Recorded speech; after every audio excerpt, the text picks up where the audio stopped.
Hey guys, Lori here with STP. If you're aiming for a perfect score on SAT Math or even just above a 700, there are likely really tricky questions at the end of Module 2 standing in your way. Not only have I scored perfectly on SAT Math, but many people on my tutor team have as well. And I have brought 4 other teammates together with me today to collaborate on this video. Each one of us has hand-selected one of the hardest SAT math problems we have seen to date to go over with you so you can get it right on your test. Before we get started, all of these problems we have selected are in our brand new SAT Math Workbook for 2025, and we are giving it away for free right now. Just head to our website. I will link up here, subscribe to our email list, and we will email you a copy right away. I would definitely recommend grabbing that workbook right now so you can work through the problems alongside us to ensure mastery. Now make sure you stick around to the very end of this video where I'm going to cover my favorite hard SAT math question. I think mine is the best, but I'm a little biased. Please be sure to comment below and let us know which one of these 5 problems we covered today is your favorite problem.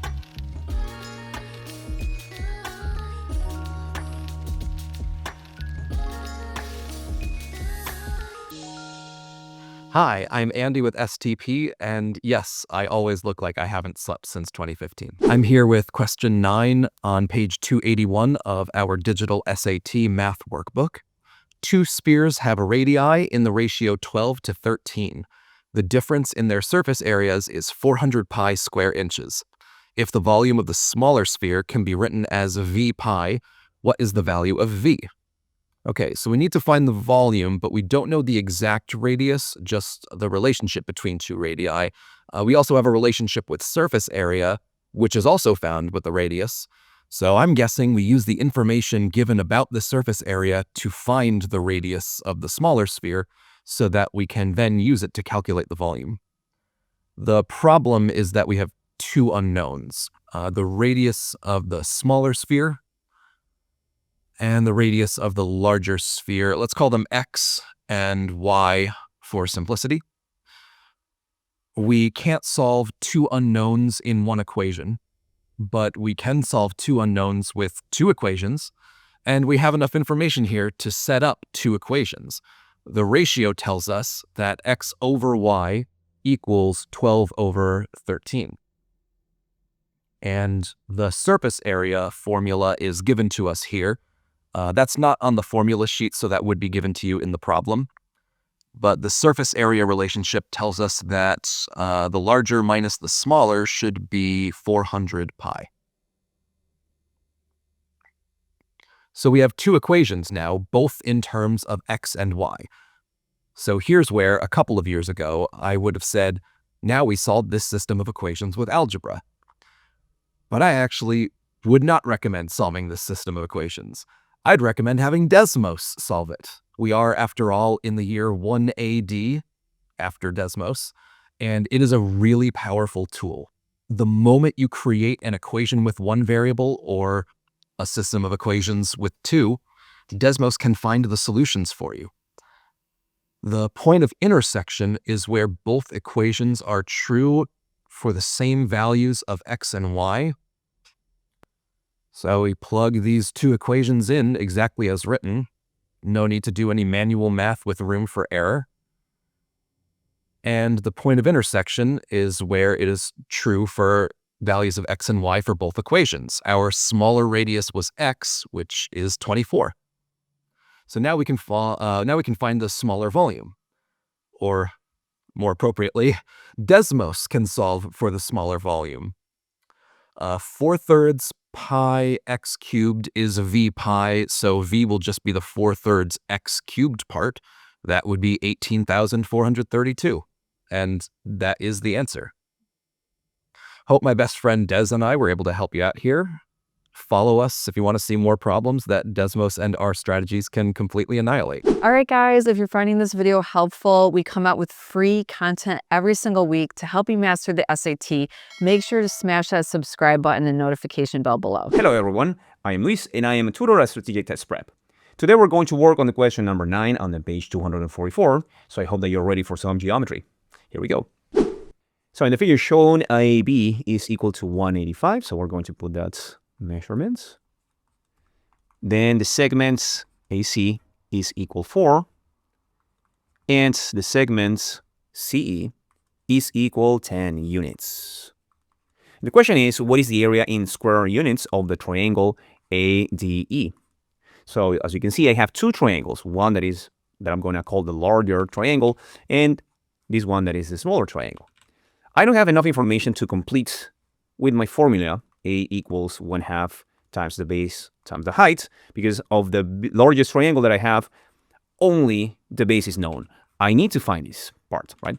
But I don't have enough information, so I'm going to work with the smaller triangle to progressively find the information that I'm missing. The first thing that I want is to find these segments.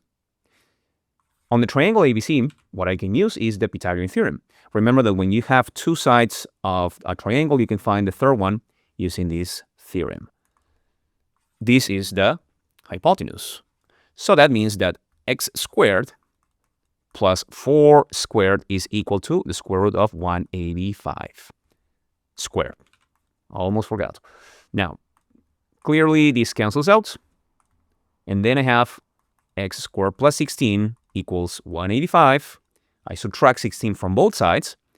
X squared is equal to the difference, which is 169, which means that x is equal to the square roots. I'm going to put the square root on both sides. So I have that x is equal 13. Perfect. So I have the base and I have the height of this small triangle. And I want to show you a trick. I can find the area of the small triangle. I'm going to call this area of ABC. This is 1/2 times the base, which is 4, times its height, that is 13. So maybe I can simplify 4 with 2. The area is 26. What I want now is the scale factor. And I can do that because these triangles are proportional. If you notice, one is inside of the other, but more importantly, they share the same angles. They are both 90 degrees. They are both containing the angle A, and these two angles are going to be the same because these two lines are parallel lines. So if I find the scale factor, I can use this shortcut. What I want is two segments that correspond to each other that are completely known. For example, the base of the triangles. The base of the larger triangle is 4 plus 10, 14. I'm going to call the scale factor K. And I'm going to divide AE, which is the base of the larger triangle, over 4, which is the base of the smaller triangle, AC, which is going to give me 14. Remember to add these two, over 4. Maybe I can simplify this to 7/2. Some of you are going to prefer decimal numbers, 3.5. The key is to remember, for the lengths, the scale factor is K. But for areas, the scale factor is K squared. Also for volumes, the scale factor will be K cubed because we use units, units squared, and cubic units, as you can imagine. The one that I'm interested in is areas. So if the area of ABC is equal to 26, the area of the larger triangle ADE will be 26 times the scale factor squared, which I already found. So the only thing that I have to do now is to plug that in, 3.5 squared, and I can use my calculator for that, or Desmos actually is wonderful. So our answer anyways is 318.5 units squared, and I hope that you like this video. Take care. Hi, everyone. My name is 𝗙𝗿𝗄𝗎, and I'm a tutor with Strategic Test Prep. Today, we're going to work through this particular SAT math question that's from page 76 from the new Digital Math Workbook. So let's get started. So if we read this question, it says the function q is defined by q of x is equal to, and they give us this pretty complicated looking equation here. We have these unknowns of A and B, and we have these absolute values, and we have a square. They've literally thrown in everything in the kitchen sink into this problem. So we have a pretty complicated looking problem. They tell us that A and B are constants, where A is greater than B is greater than 53. And then they give us 2 points. They tell us Q at 539 is H, and Q at negative 521 is K. So where H and K are constants. And then they want us to evaluate and determine what the value of this expression below is. So you might think, okay, how do we get started? So what we're going to start off doing in order to attack this problem is we're going to use the information provided. So first off, they've given us these 2 points. And they've told us that when we plug in Q of 539, it's equal to H. And when we plug in Q of negative 521, it's equal to K. So what we're going to go ahead and do is actually plug in these numbers into the Q of X that they've given us. So let's do that. So I'll do this guy. So we'll say A, absolute value of 539 minus 9 squared minus 9. My A's and my 9's kind of look the same, so let's make that look a little different. Absolute value of 539 minus 9 plus B. If I simplify this down, this ends up being 530 squared minus 9 530 plus B. So that's what this one is. For now, I'm not going to worry about what A and B are because I just want to see what these two guys look when I plug in 539. So here I'm actually substituting in 539 for X. So I should actually write this as Q equals 539. I want to see what they look like. So let's check out the other one as well. So I'm going to plug in negative 521. Now, if I do that, this is going to be A. So this side, I'm going to do negative 521 minus 9 squared minus 9, negative 529 minus 9, and it plus B. So I actually noticed something really quickly. And you might have too. Do you see these numbers right here? This guy's equal to negative 530, and this is equal to negative 530. Same thing right here. How interesting is that? So this problem, they've basically given us 2 points where when I plug the numbers in, I'm actually getting the exact same value because the expressions are the same. So what that tells me, if this guy is equal to H and this guy is equal to K, H and K are actually equal to each other. So that means that if I look up here at this expression, that means if I did H minus K, this is 0. And if I did K minus H, that one's 0. So technically, any number to the power of 0 is 1. So this is really 32 plus 347. And I can just add those two numbers together and end up with 379. So this is a pretty tricky, complicated looking problem, but really we were able to use the information provided in the problem and just substitute it in for X and be able to solve it. I still see that there's these A's, A and B. We ignored it, but if you wanted to, you can still pick numbers and plug them in and then do exactly the same thing, but you don't need to for this problem. So you kind of have 2 options to go at with this. Hopefully this was helpful, and definitely work through the rest of the questions of this workbook. All right. Thanks so much. Good luck on the SAT. Hey guys, if you're finding this video helpful so far, show us some love, hit the like button below. Hi guys, my name is Maria and I've been a tutor with STP for about 10 months now. So today I'm going to show you how to solve one of the hardest questions in our SAT math book, and you can find it on page 64 in case you want to solve it yourself. Let's do it. A bird watching group initially observed 200 birds in a certain area and set a goal of reaching 800 birds. According to their model, the population starts at 200 and increases by 30 birds per week for the first 2 weeks after the observation. Okay, first of all, I see a linear function in here. How do I know this? Because I have a slope or an increase rate of 30 birds per week and an initial amount or y-intercept of 200. So I'm going to write this function out. Let's do f of w equals 200 plus 30w. Let's continue. After those 2 weeks, so when w is greater than 2, right? The population increases by 50 birds per week until the goal of 800 birds is reached. Okay, I see another function in here, a linear one. Why? Because I see another slope, increases by 50 birds. But here's the thing, I don't have an initial amount or a y-intercept in this case. But when you see the first sentence after those 2 weeks, it basically means that the starting point of the second function is going to be the amount of birds we've seen after 2 weeks have passed. How do we calculate that? Using the first function. So let's do f of 2 equals 260, right? 200 plus 30 times 2. So our second function is going to be g of w equals 260 plus 50 times, and here's the thing, I'm not going to use do times w, but I'm going to do times w minus 2. And why am I doing this? Well, because the second function starts after 2 weeks, right?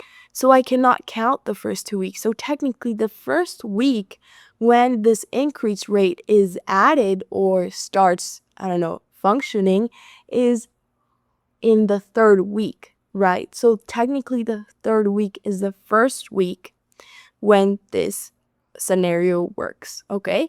So here's an example. G of 3, so 3 weeks equals 260 plus 50 times 1, right? Which is going to be 310 birds. Okay, that's just an example. Let's continue. So at the end of week W, where W is greater than 2, okay, we have another scenario where W is greater than 2. After the initial observation, let P of W be the predicted number of birds still needed to reach the 800 bird goal. Which of the following functions correctly represents P of W? Okay, so notice how P of W, first of all, it's different than our other functions. Why? Because it's not telling us how many birds we've already seen, but how many birds we still need to see to reach our goal after the 2 weeks, right? So how are we going to set up this equation? Well, from a logical perspective, the amount of birds you still need to see is the 800 birds, right? Your goal, minus the birds you've already seen. Okay, so we're basically going to use that base to form our equation. So we're going to do P of W equals 800 minus, and here's the thing. We're going to plug in the minus part. So we're going to subtract our second function, or our second equation, G of W. So it's going to be 800 minus 260 plus 50 times W minus 2. And why am I subtracting this? Well, because by, I don't know, we know that G of W gives us the amount of birds we've seen after the 2 weeks, right? And if we subtract those birds from the 800, we'll have the number of birds we still need to see. So why am I not subtracting the first function? Well, because the scenario, or the last scenario, P of W, is asking what happens after 2 weeks. So kind of the first function would be irrelevant in here. So that's why I'm subtracting the second one. Okay, so basically recap, we have the goal minus the amount of birds we've watched, which gives us the amount of birds we still need to watch, okay? And now let's just simplify this. So P of W equals 800 minus 260 plus 50W minus 100. Okay, now 260 minus 100 is 160. So we have 160 plus 50W, 800 minus that. So P of W equals 800 minus 160 minus 50W, which is 640 minus 50W. Oops. Or option C right there. All right, guys, Laura with SCP. We are on to the final problem in this problem set. This is by far my favorite one. I love this problem because it looks super complicated and students panic a little bit, and you might think you need to complete the square. But believe it or not, if they're talking about a circle and you know 3 points on the circle, then you can determine the curve, or Desmos can determine the curve and come up with the equation. So it's a great time to use a regression. So let me show you. It says a circle in the xy plane has a center at 2, -3 and a radius of 7. An equation of the circle is da da da da da. What is the value of C? Well, you certainly could go ahead and put in all the numbers to circle in standard form and distribute and do it all by hand. And that opens you up to making a careless mistake. So I would not recommend that. But let's see what's going on here. If we have a center, right, at 2, -3, and the radius is 7, if we go up 7, where are we at? Well, we're going to be at 2, 4. If we go over 7, we're going to be at 9, -3. And if we go over 7 this way, we're going to be at -5, -3. So I have already established 3 points on that circle. I'm going to go ahead and pop it into Desmos and use a regression. I know what form they want me to put this in. Let me show you guys how it works. So first I'm going to head to my table and I'm going to type in those values. So I have 5, -3, or -5, -3, 2, 4, and 9, -3. Okay, awesome. Now on the next line, I'm going to tell Desmos to do a regression. So you need to use x1s, y1s to pull from the table. So don't type in y and x. Also, when you do a regression, you don't want to use an equal sign. You're going to use a tilde. So I'm going to say x1, oops, not a capital X. Ooh, that would be bad. So x1 squared plus y1 squared plus ax1 plus by1 plus c, and then they said equals 0. I'm going to do tilde 0. Check it out. They gave me all the regression parameters. I know a is -4, b is 6, and c is -36. So they said, what is the value of c? It's going to be -36, and I'm done. Cleaner, faster, simpler, less apt to make a careless mistake. Definitely think about if you know points on the function and use a regression. All right, guys, that is it for this video. I hope you found it enjoyable. Please remember that we do have tutoring. So if you want to work on your math score with one of our expert tutors, head to our website, check us out. You can request a consultation. And until next time, guys, happy prepping.